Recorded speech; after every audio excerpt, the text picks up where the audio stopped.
বাচ্চু ভাই আমাদের মাঝে নাই, আমরা ব্যথিত, দুঃখিত।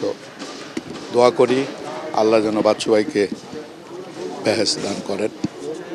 বাচ্চু ভাইয়ের মৃত্যুতে আমাদের চলচ্চিত্র জগৎ এবং আমরা যারা চলচ্চিত্রবাসী আছি তারা একটা বলতে গেলে কি পথ প্রদর্শক হিসাবে আমরা যাকে সামনে রেখে আমাদের পথ চলা শুরু করেছিলাম, সেই বাচ্চু ভাই আজকে আমাদের ছেড়ে চলে গেছে। আল্লাহর কাছে পরম শ্রদ্ধা এবং ভালোবাসার, আমরা যেভাবে তাকে রেখেছিলাম আল্লাহ যেন তাকে সেইভাবেই রাখে। আমরা সবাই এই দোয়া করি এবং আপনাদের কাছেও এই দোয়া কামনা করি। বাচ্চু ভাই একটা ইনস্টিটিউট বলতে গেলে, আমার সৌভাগ্য হয়নি তার সাথে কাজ করার, কারণ আমরা যখন ডিরেক্টর হলাম এর আগেই তারা সিনেমা থেকে অবসর গ্রহণ করছে। কিন্তু তার সাথে আমার ব্যক্তিগত সম্পর্ক খুব ভালো ছিল, ছোটো ভাইয়ের মতো আদর করত।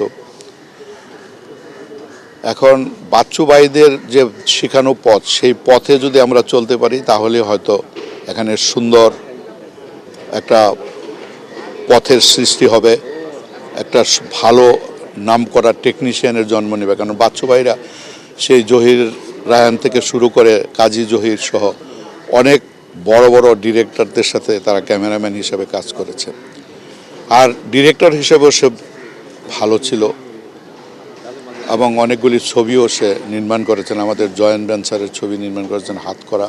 তারপরে আর বাচ্চু ভাই সংগঠক হিসাবে একদম পারফেক্ট, মানে অ্যাডমিনিস্ট্রেশন যাকে বলে, মানে গুড অ্যাডমিনিস্ট্রেশন। সে কখনো কোনো কিছুর ব্যাপারে যেটা নিয়ম নীতির মধ্যেই সে চলতো এবং সে চালানোর চেষ্টা করত।